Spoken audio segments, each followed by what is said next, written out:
The front door creaked open under the weight of exhaustion, and Michael Carter froze the moment he stepped inside. The smell of lemon cleaner hung in the air, sharp and unfamiliar. The living room light was on. The couch cushions were neatly aligned. A bucket of soapy water sat near the hallway, and somewhere inside his quiet home he heard the soft sound of scrubbing. His heart began to pound. Michael was a single father who lived carefully, quietly, always counting pennies and minutes, and nothing in his life ever changed without warning. Yet tonight, after another punishing 12-hour shift, something was terribly, impossibly different. Before the story goes any further, take a moment to pause. If you believe in kindness, in second chances, and in the quiet power of compassion that can change a life, please like this video, share it with someone who needs hope today, leave a comment, and subscribe to the channel. Stories like this matter because people like Michael exist everywhere, unseen and unheard. Michael stood there, work boots still on, his shoulders sagging under years of responsibility. At 39, he looked older, his hair threaded with gray, his eyes permanently tired. Life had not been gentle with him. 3 years earlier, his wife, Emily, had passed away after a short, brutal illness, leaving him alone with their 6-year-old daughter, Lily. Since then, Michael's world had narrowed to survival. He worked as a janitorial supervisor at Sterling & Company, a towering corporate building downtown. It was honest work, invisible work, the kind of job where people avoided eye contact and left messes behind without thinking about who would clean them. Every morning, Michael packed Lily's lunch before sunrise, walked her to the bus stop, then rode 2 buses across the city to a building full of glass, marble, and people who never learned his name. His boss rarely spoke to him except to remind him about efficiency, budgets, or complaints. The CEO of the company, Grace Whitmore, was a distant figure, her face framed on magazine covers in grocery stores, her speeches quoted online. To Michael, she was almost mythical, someone who existed far above his reality. Money was always tight. Medical bills from Emily's illness still haunted them. The roof leaked when it rained. The washing machine rattled like it might give up any day. Michael skipped meals so Lily could have seconds. He smiled through exhaustion so she wouldn't see how close he always felt to breaking. At night, after Lily fell asleep clutching her mother's old scarf, Michael sat alone at the kitchen table, staring at overdue notices and praying quietly for strength he no longer felt he had. That evening had been worse than usual. A co-worker had called in sick, leaving Michael to cover extra floors. A client complained about dust on a window ledge that no one else noticed. By the time he clocked out, his hands ached and his back screamed. All he wanted was silence. Instead, he walked into a mystery. He followed the sound down the hallway, his breath shallow.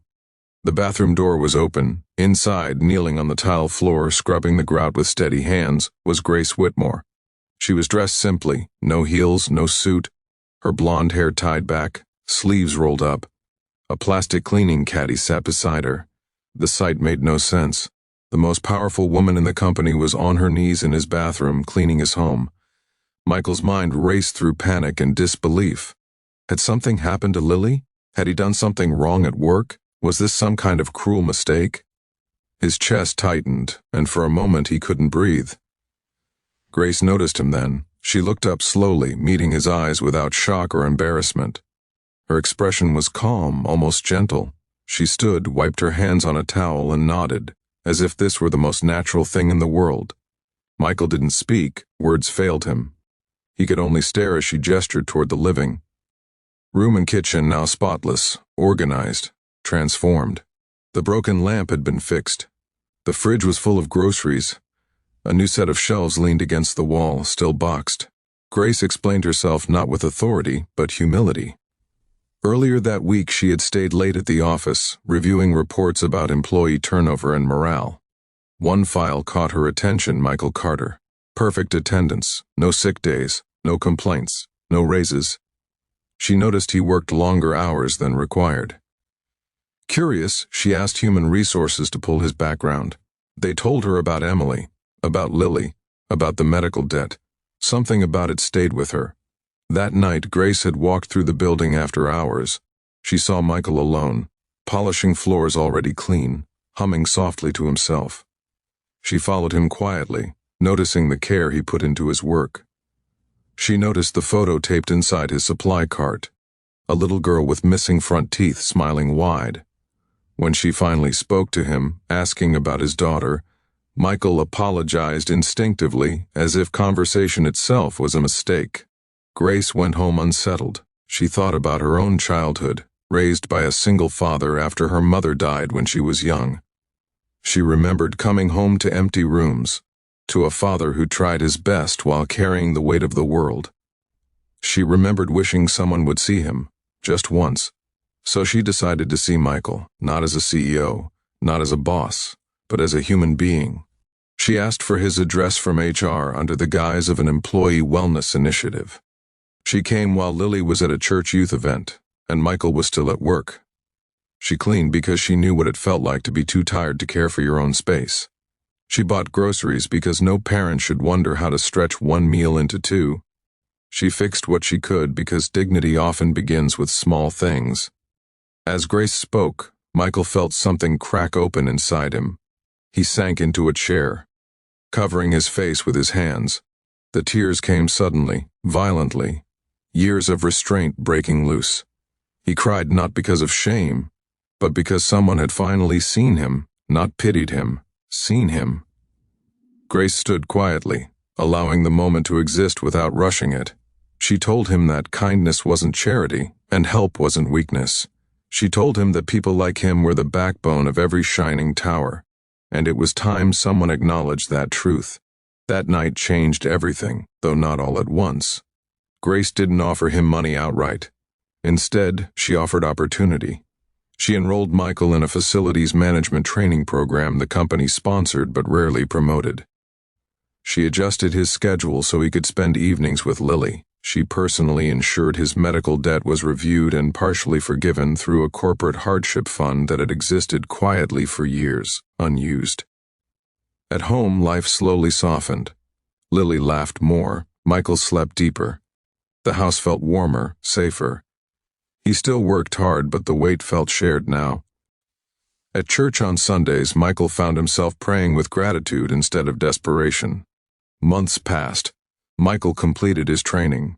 He moved into an operations role with better pay and benefits. He supervised teams instead of floors. He learned to speak up, to believe his voice mattered.